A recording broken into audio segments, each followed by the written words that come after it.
Assalamualaikum warahmatullahi wabarakatuh. Waalaikumsalam warahmatullahi wabarakatuh. Baik, perkenalkan saya Miss Rape bersama dengan Nur Srihafifa dan Nur Fadila. Di sini kami akan berdialog mengenai filosofi rumah adat Bugis untuk pemenuhan tugas mata kuliah pengetahuan budaya Bugis.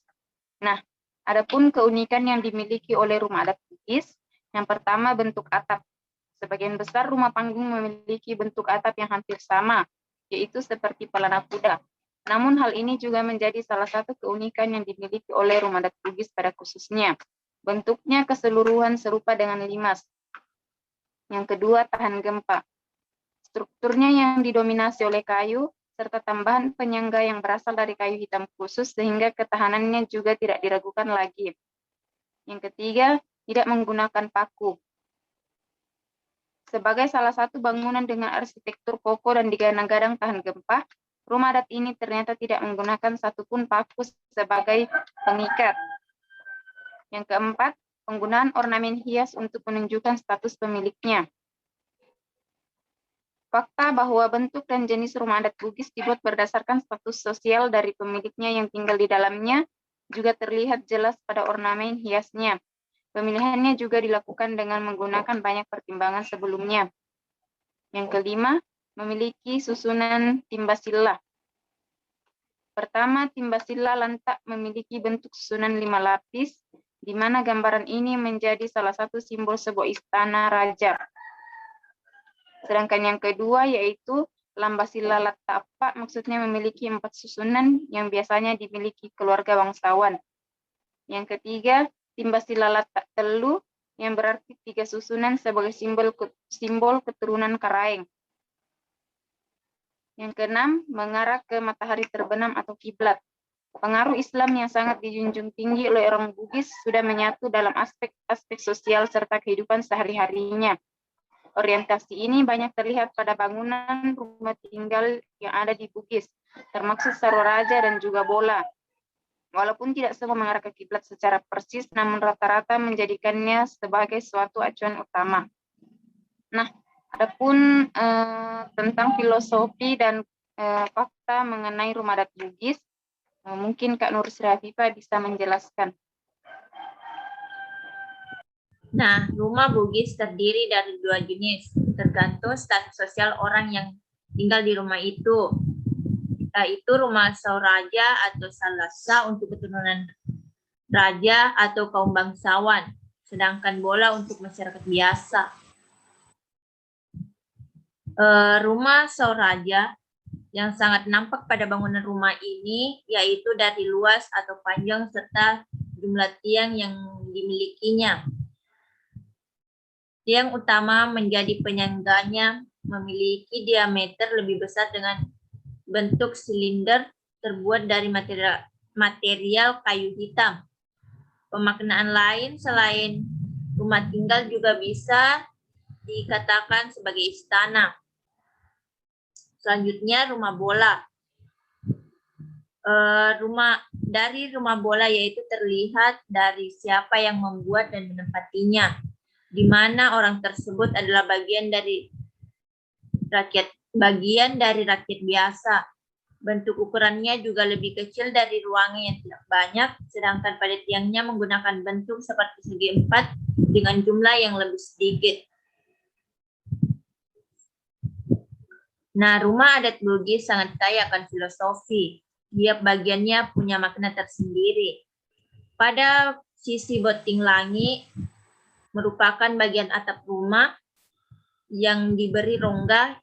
Ini adalah lambang perkawinan di atas langit yang dilakukan Wetan Riabeng, saudari kembar Saweri Gading yang merupakan permaisuri dari Remang Rilangi alias Hutotalangi atau Raja Pertama Gorontalo.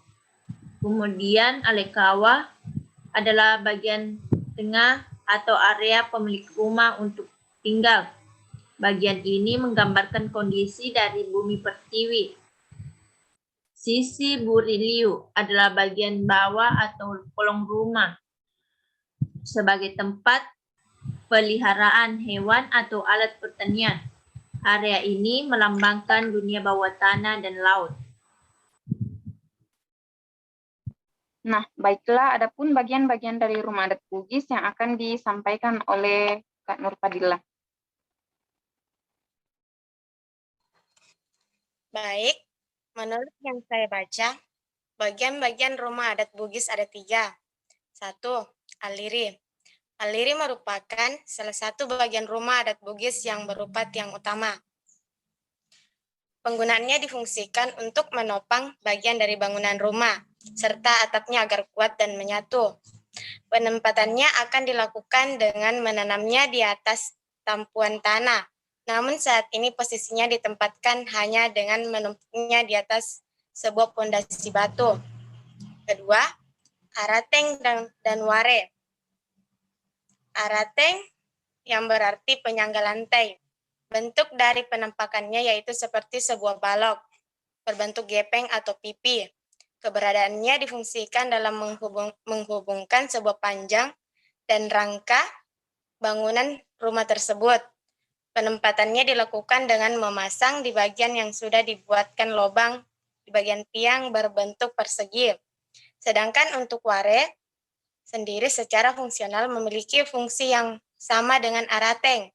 Namun penempatannya berbeda, yaitu di bagian tengah untuk menyangga loteng. Dilakukan dengan cara mengikatnya dengan penyangga lainnya dan tidak disisipkan di tiang. Ketiga, lotang risaliweng.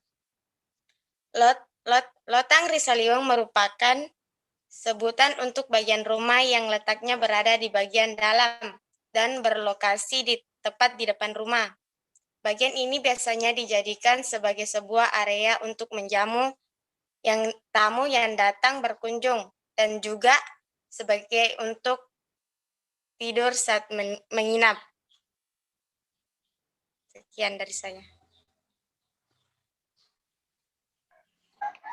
Nah, baiklah, ternyata pada rumah adat Bugis tentunya memiliki banyak sekali fakta keunikan dan filosofi yang sangat banyak dan tentunya terdiri dari beberapa bagian yang terdapat arti tersendiri bagi orang-orang Bugis.